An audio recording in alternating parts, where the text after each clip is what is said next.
mai 2022, nous avons une nouvelle loi. Une loi dont vous avez certainement entendu parler, la loi Mouebara. Une question se pose cependant, quelle révolution pour les femmes avec la loi Mouebara? C'est la question à laquelle nous allons répondre dans l'émission Que dit la loi? Je suis Jessica Mamoni-Goma, je suis magistrat et présidente du groupe de réflexion contre les violences basées sur le genre et nous serons ensemble pour répondre à cette question. Jessica Mamoni, bonjour. Bonjour à vous. C'est quoi la loi Mouebara et à qui s'adresse-t-elle? Comme le dit l'intitulé de la loi, c'est une loi qui porte lutte contre les violences faites aux femmes en République du Congo. C'est une loi spécifique. Vous savez, souvent nous entendons une question liée à la question que vous venez de me poser, c'est est-ce que la loi Mouebara protège aussi les hommes?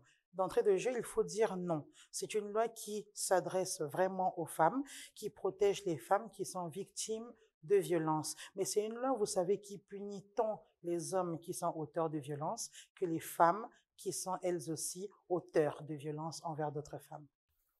Qu'est-ce qui a été observé dans la société pour que la dite loi soit adoptée?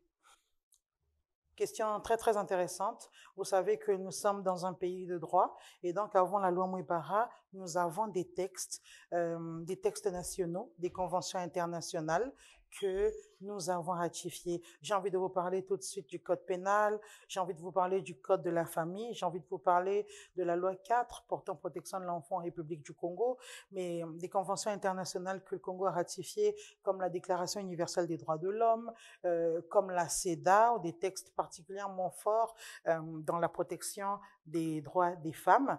Mais malgré tout ce bagage juridique, nous constatons que les violences envers les femmes continuent d'exister.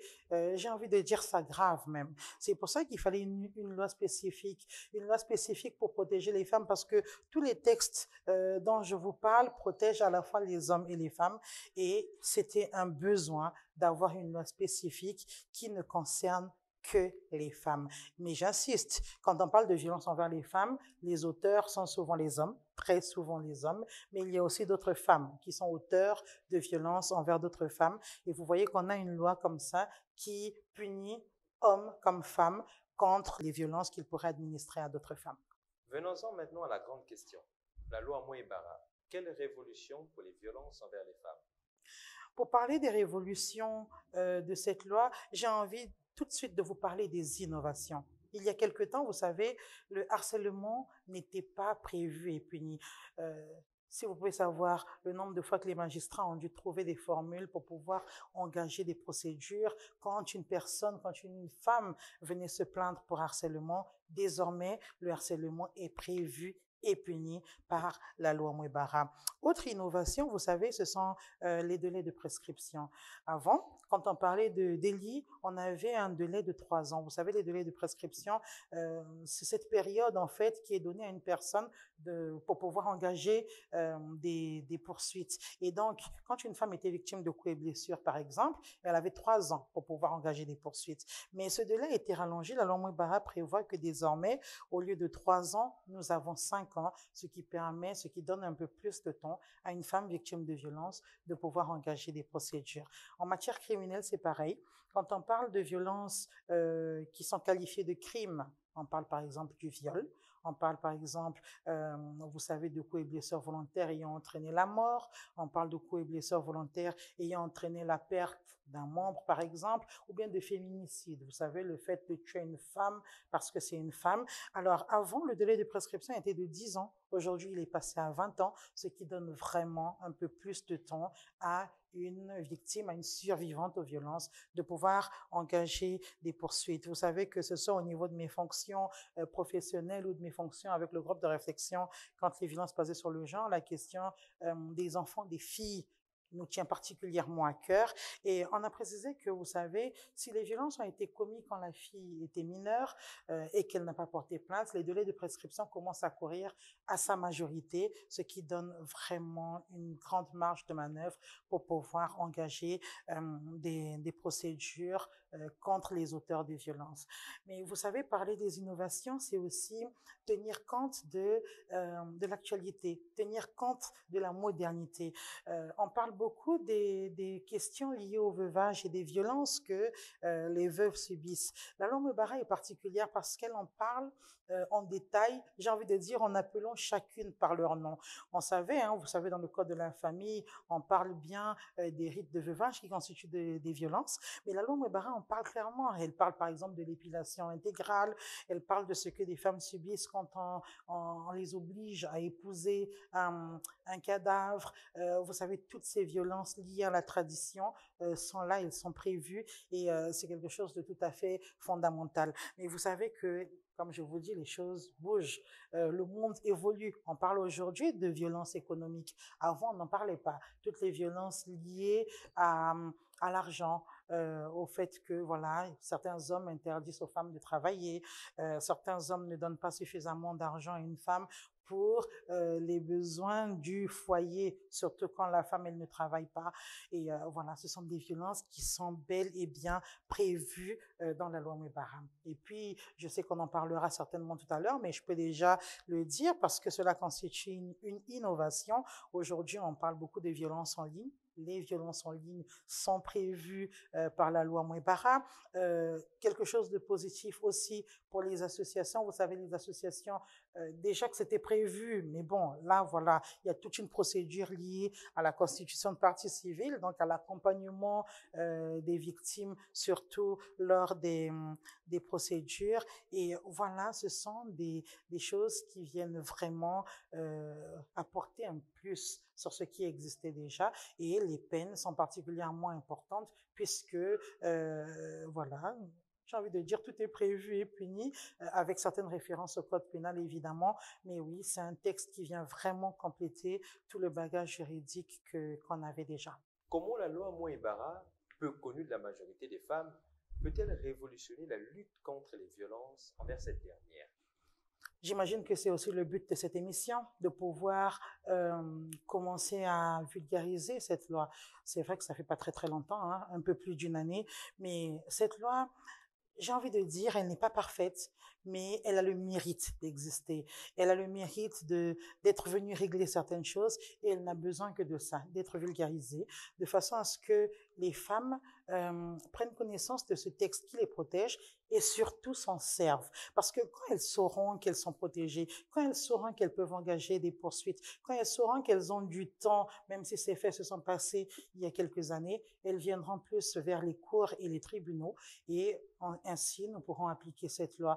Oui, nous avons besoin de la vulgariser, que ce soit par les médias, que ce soit par les actions des différentes associations, que ce soit par la communication de chacun, tout simplement. Si on sait de quoi cette loi parle, ce serait bien d'en parler autour de nous, de façon à ce que la loi soit vraiment vulgarisée. Elle est là et elle ne demande qu'à être appliquée.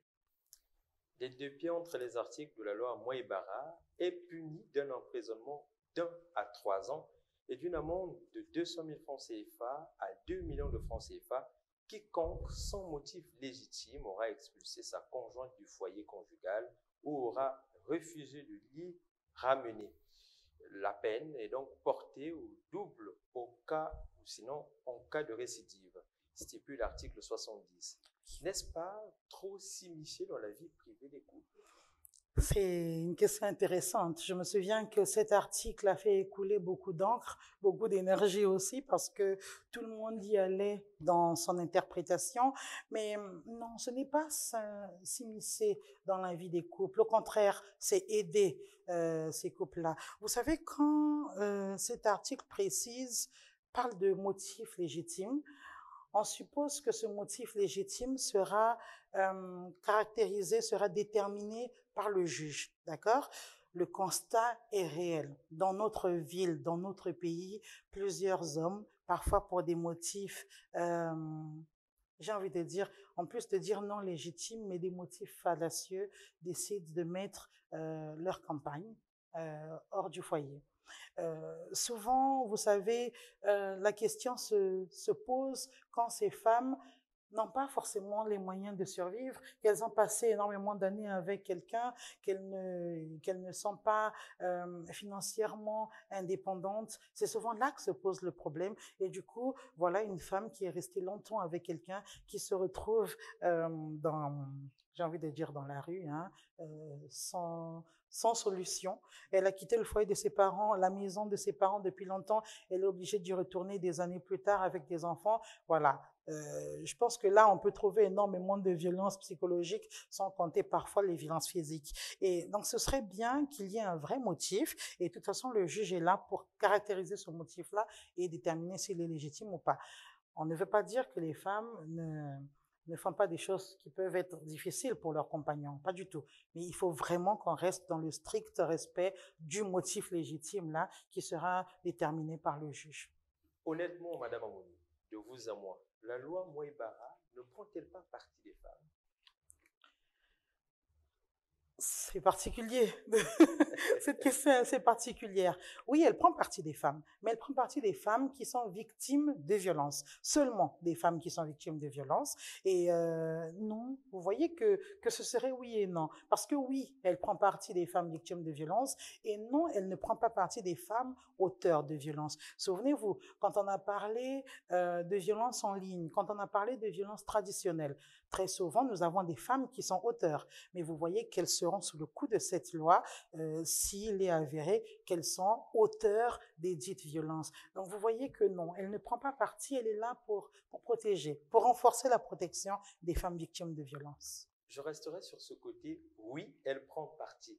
Alors, quelle solution pour l'homme, le plaintif? Alors, j'insiste, oui, elle prend parti des femmes victimes de violences. Un homme ne pourra pas dire que la loi Moïbara n'est pas de son côté, dans le sens où si une femme est victime de violence, la loi est de son côté. Ce serait la même chose pour une femme. Si elle est auteure de violence envers une autre femme, elle ne pourra pas dire que la loi Moïbara est d'un côté et pas du sien, parce que oui, la loi Moïbara est vraiment contre toute personne auteur de violence envers les femmes. Il faut préciser quelque chose de fondamental. Nous parlons de ces personnes qui sont auteurs de violence, mais en droit, quand on parle des violences, on parle des auteurs, on parle des co-auteurs et on parle aussi des complices. Et la loi Moïbara est contre toutes ces personnes-là. Si une violence contre une femme a été faite par un homme et qu'il y a une femme qui est complice, tous les deux seront sous le coup de la loi et la loi, elle, sera forcément du côté de la femme qui sera victime. Si une femme est auteure d'un acte de violence envers une autre femme et qu'elle a agi en coaction avec un homme, tous les deux, justement, seront sous le coup de la loi et la loi sera forcément, elle prendra forcément parti de la femme qui, elle, est victime. Donc, vous voyez que en réalité, ouais, c'est un parti, mais un parti équilibré, un parti sérieux. Alors, Madame Amoni, sans mauvais cœur, suffit-elle pour mettre définitivement fin aux violences faites aux femmes? Non, bien sûr que non. Les textes existent. Tout à l'heure, je vous l'ai dit, quand nous avons commencé, nous avons plusieurs textes qui protègent les femmes. Mais les textes à eux-mêmes ne suffisent pas. Il faut les appliquer. Et pour pouvoir les appliquer, il faut que les personnes viennent déjà vers les officiers de police judiciaire, vers le parquet de la République et plus tard devant la cour, vous savez, lorsque nous serons en session criminelle. Alors nous avons vraiment besoin que cette loi soit davantage vulgarisée, que les personnes sachent que cette loi existe. Nous avons besoin que les magistrats l'appliquent. Vous voyez, c'est la loi, j'ai envie de dire, c'est la loi du moment, donc ce serait vraiment bien de pouvoir l'utiliser à bon escient et nous avons besoin que les décisions soient aussi importantes parce que la loi est particulièrement dure avec toutes les personnes qui sont auteurs de violences, auteurs, co-auteurs ou complices de violences envers les femmes. Nous avons besoin justement que les sanctions soient sévères et c'est comme ça que les chiffres vont baisser. Alors oui, voilà, c'est déjà un bon début d'avoir cette loi. Maintenant, c'est bien de l'appliquer, de l'utiliser à bon escient. Madame Jessica Mamoni, merci. C'est moi qui vous remercie.